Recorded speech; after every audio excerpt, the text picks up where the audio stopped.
Hello नमस्कार दोस्तों। तो हम लोग अभी मगध साम्राज्य कर रहे थे बिहार स्पेशल में। बिहार बीपीएससी जो टीचर है 3.0 के लिए बहुत महत्वपूर्ण हो जाता है, और बीपीएससी जो 70 बीपीएससी दे रहे हैं उनके लिए भी बहुत महत्वपूर्ण है। तो हम लोग 250 प्रश्न कर चुके हैं और हमारा ये मगध साम्राज्य का अंतिम एपिसोड होगा, है ना। तो हम लोग 251 से देखते हैं। क्वेश्चन है हमारा, प्रश्न जो है 251, एग्रोनोमी क्या था। एग्रोनोमी क्या था ये पूछता है। इसका आंसर आपका सी हो जाएगा। जिले के अधिकारी को एग्रोनोमी कहा जाता है ना। जिले के जो अधिकारी हैं उसको एग्रोनोमी कहा जाता है। अगला सवाल, निम्न में से कौन नगर अधिकारी था। ये सवाल आपसे पूछा जा सकता है ना। 252 नंबर सवाल है, कहता है कि निम्न में से कौन नगर अधिकारी था। तो एरिस्टोटोनोमोई जो है, एरिस्टोटोनोमोई को हम लोग नगर अधिकारी कहते हैं, है ना।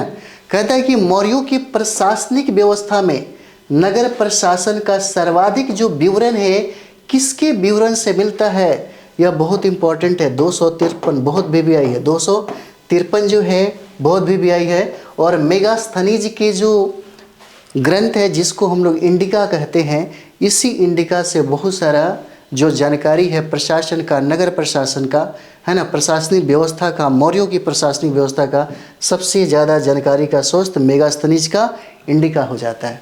चलिए आगे हम लोग बढ़ते हैं, अगले प्रश्न की तरफ देखेंगे। 254 नंबर हम लोग देखते हैं।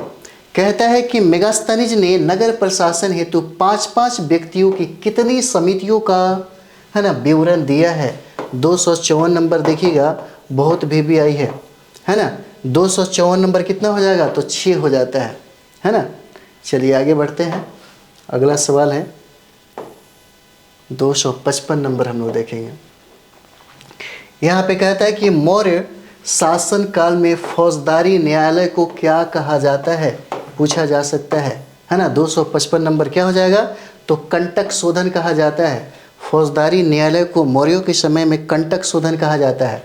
और मौर्य काल में न्याय प्रशासन का जो सर्वोच्च अधिकारी है, पूछ रहा है कि कौन होता है सर्वोच्च अधिकारी, तो 256 का क्या हो जाएगा, सम्राट हो जाते हैं। सम्राट ही न्याय प्रशासन का सर्वोच्च अधिकारी होते हैं।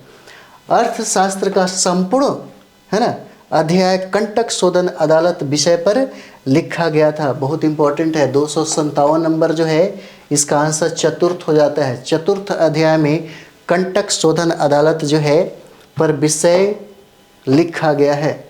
अगला देखते हैं 258 नंबर सवाल। 258 कहता है कि मौर्य काल में गुप्तचरों को क्या कहा जाता है। मौर्य काल में पूछा गया है ना, बहुत इंपॉर्टेंट है।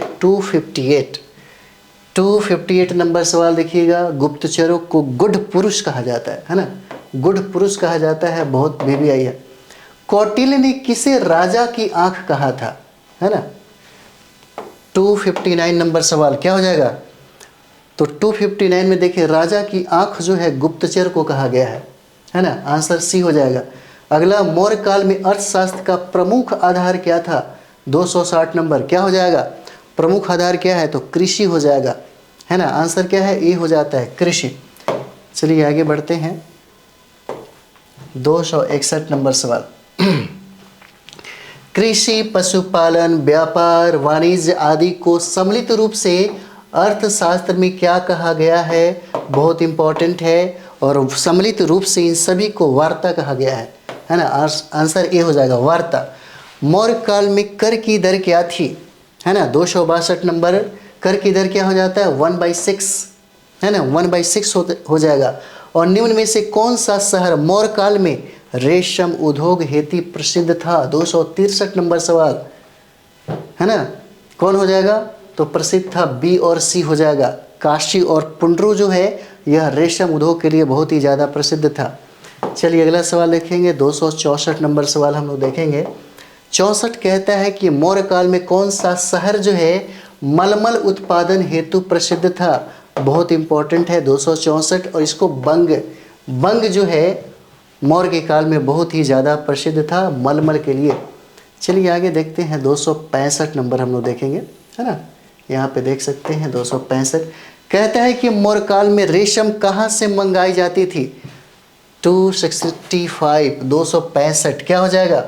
तो देखिए चीन से रेशम मंगाया जाता था। मौर्य काल में कहता है कि आहत मुद्रा प्रचलित थी, किस चीज़ का था? तो 266 नंबर सवाल क्या हो जाता है? ये सोने के होते हैं, सोने के। मौर्य काल में सोने की आहत मुद्रा प्रचलित थी। आहत मुद्राओं पर किसका चित्र जो है अंकित होता था? 267 बहुत इम्पोर्टेंट। 267 जो है इसमें देखेंगे हम लोग मयूर का भी है, पर्वत भी है और अर्धचंद्र हो जाता है। मयूर भी हो जाएगा, पर्वत भी हो जाएगा, अर्धचंद्र हो जाएगा। इस तरीके से आंसर क्या है? डी हो जाता है ना। चलिए आगे हम लोग देखते हैं 268। 268 कहता है निम्न में कौन मौर्य काल में एक कर था? है ना। 268 जो है यह हो जाता है बलि। बलि जो है मौर्य काल में एक प्रकार का कर था। निम्न में से कौन नमक कर था? नमक कर पूछा जा सकता है। 269 है ना। 269 इसको हिरण्य कहा जाता है। कौन नमक कर था? तो हिरण्य हो जाता है। जो लोग स्वयं सिक्के बनाते थे उन्हें राज्य को कितना प्रतिशत ब्याज देना होता था? है ना। 270 नंबर सवाल क्या हो जाएगा? तो 13.5% जो है ब्याज इनको देना होता था, है ना। 13.5%। चलिए आगे हम लोग देखते हैं 271 नंबर सवाल है। कहता है यहाँ कि लोगों को सिक्के बनाने के एवज में राज्य को कौन सा कर देना होता था? 271 नंबर सवाल क्या हो जाएगा?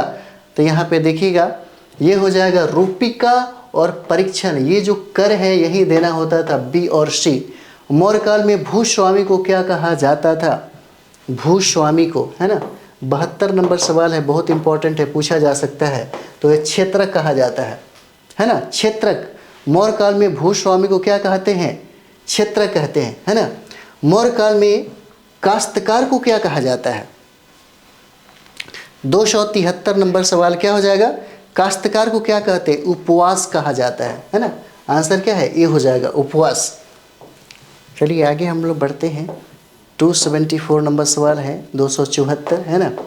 कहता है कि निम्न में से किस इतिहासकार के अनुसार अशोक के पतन का कारण प्रशासन में केंद्रीकृतकरण था, है ना। तो 274 नंबर सवाल क्या हो जाता है? तो ये हो जाएगा रोमिला थापर, है ना। रोमिला थापर ने एक स्पेशल ही मौर्य साम्राज्य पे किताब उन्होंने लिखा है। चलिए आगे देखते हैं 275 हम लोग देखेंगे। यहाँ पे कहता है कि मौर्य काल में राज्य की ओर से सिंचाई का प्रबंध क्या कहलाता था? सिंचाई का। 275 नंबर सवाल क्या है? तो यहाँ पे देखिए सेतु बंध को कहा गया है ना। सेतु बंध था। निम्न में से कौन सा कर पूरे गांव से एक बार वसूला जाता था? 76 नंबर सवाल क्या हो जाएगा? पिंडकर हो जाता था, जो एक बार वसूला जाता था पूरे गांव से। मौर्य काल में पशुओं की रक्षा हेतु कौन सा कर लिया जाता था? पशुओं की रक्षा के लिए तो ये है विवित हो जाएगा। विवित एक कर है जो पशुओं की रक्षा के लिए मौर्य काल के समय में यह कर लिया जाता था। 278 नंबर हम लोग देखेंगे। 278 कहता है कि मौर्य काल में निःशुल्क, है ना, निःशुल्क श्रम अर्थात बेगार क्या कहलाता था? 278 नंबर सवाल क्या हो जाएगा? तो विष्टि कहलाता है। आंसर बी हो जाएगा। मौर्य काल में देसी वस्तुओं पर कितना प्रतिशत बिक्री कर लिया जाता था? पूछा जा सकता है, बहुत इंपॉर्टेंट है। 79 नंबर कितना? तो 4% ही हो जाता है, 4%। कहता है कि मौर्य काल में आयातित वस्तुओं पर कितना प्रतिशत बिक्री कर लिया जाता था? है ना। 280 नंबर सवाल क्या हो जाएगा? 10% हो जाएगा, है ना। तो यहाँ पे आगे हम लोग बढ़ते हैं। 281 नंबर सवाल है, 281 देखेंगे हम लोग। कहता है कि मौर्य काल में उत्तरापथ कहाँ से कहाँ तक जोड़ता है ना। ये सवाल इंपॉर्टेंट है आपके लिए। 281 बहुत इंपॉर्टेंट है। और ये हो जाएगा पाटलिपुत्र से तक्षशिला जो है यही उत्तरापथ को जोड़ता है, पाटलिपुत्र से तक्षशिला, है ना। मौर्य काल में हिमवंत जो मार्ग है किस ओर जाता था? हिमवंत मार्ग 282। तो क्या हो जाएगा? उत्तर हिमालय की ओर यह जो मार्ग है जाता था, उत्तर हिमालय की ओर। आंसर क्या हो जाएगा? ए हो जाएगा, है ना। अगला देखते हैं हम लोग। 283 नंबर सवाल है। कहता है कि मौर्यों के लिए, है ना, कहता है कि मौर्यों के लिए 283 तक्षशिला, मौर्यों के लिए क्या है? तक्षशिला विदेशी व्यापार का प्रमुख केंद्र था। 283 का आंसर सी हो जाता है। चलिए आगे हम लोग देखेंगे यहाँ पे 284 नंबर सवाल। निम्न में से कौन पश्चिमी तट पर स्थित बंदरगाह था? 284 नंबर सवाल हो जाएगा। 284 का क्या हो जाएगा? तो यहाँ देखिए डी हो जाता है और बहुत ही VVI है ना। सुपारा, कार्बेरिकम और मंजूरी से हो जाता है ना। ये इंपॉर्टेंट है, आपके लिए पूछा जा सकता है। पश्चिमी तट पर स्थित बंदरगाह बताइए कौन हो जाएगा। निम्न में से कौन पूर्वी तट पर स्थित बंदरगाह हो जाता है? 285 नंबर सवाल, बहुत VVI है। और ये ताम्रलिप्ति हो जाएगा, पूछा गया सवाल है ताम्रलिप्ति। निम्न में से कौन सत्य है ना, कौन सत्य हो जाता है? 286 हम लोग देखेंगे आगे। 286 सत्य देखिए कहता है इसमें, तो सत्य देखेंगे शुल्क चोंगे कर, वर्तनी सड़क कर, गुलमेद बरमार से रक्षा कर। इसका आंसर डी हो जाएगा, है ना। 286 का आंसर डी हो जाता है। कौटिल्य ने अर्थशास्त्र में राज्य के कितने अंगों का वर्णन किया है? 287 नंबर सवाल, कितने अंगों का? तो 7 अंगों का चर्चा उन्होंने किया, है ना, अर्थशास्त्र में। प्लिनी के अनुसार चंद्रगुप्त की सेना में कितने पैदल सिपाही थे? पूछा जा सकता है। 288 नंबर सवाल, 288 क्या हो जाएगा? 6 लाख सेना थे, ठीक है, 6 लाख सेना। 289 नंबर देखेंगे हम लोग। 289 कहता है कि युद्ध क्षेत्र में सेना का संचालन करने वाला अधिकारी क्या कहलाता है? 289 क्या कहलाता है? नायक कहलाता है। आंसर ए हो जाएगा। और मौर्य काल में अस्थाई सेना को क्या कहा जाता था?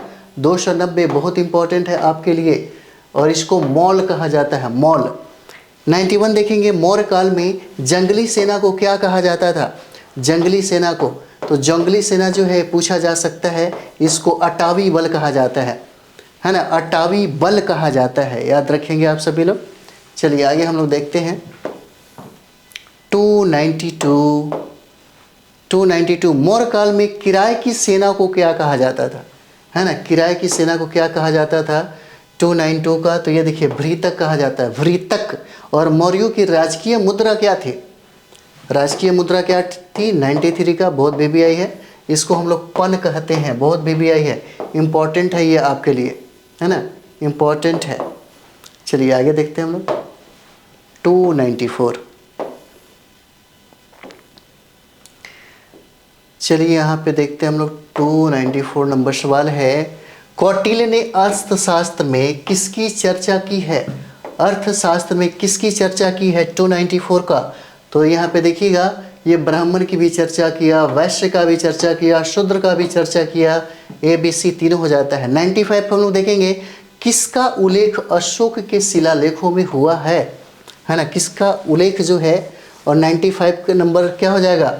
इसमें हम लोग देखेंगे, इसमें दास का भी चर्चा और कर्मकार का भी चर्चा, ए और बी हो जाता है आंसर। 96 हम लोग देखेंगे, मौर्य काल में स्वतंत्र रूप से वेश्यावृत्ति करने वाली स्त्रियां का क्या कहलाती है?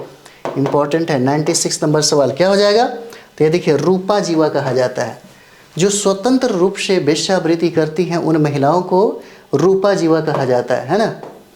97 नंबर सवाल है, और इस सेशन का मगध साम्राज्य का अंतिम सवाल हो जाता है यहाँ पे, है ना। कहता है कि मौर्य काल में स्वतंत्र रूप से जीवन व्यतीत करने वाली जो विधवाएं हैं क्या कहलाती हैं? तो ये देखिए इसका आंसर हो जाता है छंदवासिनी, छंदवासिनी कहलाती हैं, है ना। स्वतंत्र रूप से जीवन व्यतीत करने वाली विधवाएं जो हैं उनको ये कहा जाता है छंदवासिनी। तो ये हमारा एपिसोड जो था मगध साम्राज्य, है ना, मगध जो साम्राज्य है, जो प्रश्न बनना था, जितना सारा प्रश्न है ना, लगभग 300 प्रश्न हम लोगों ने किया। ठीक है, अगला हम लोग मौर्योत्तर बिहार करेंगे, जहाँ से बहुत सारे सवाल पूछे जाते हैं। ठीक है, तो चलिए हम लोग अगले वीडियो में मिलते हैं। आप लोग अपना अच्छा से तैयारी करिए। Thank you very much.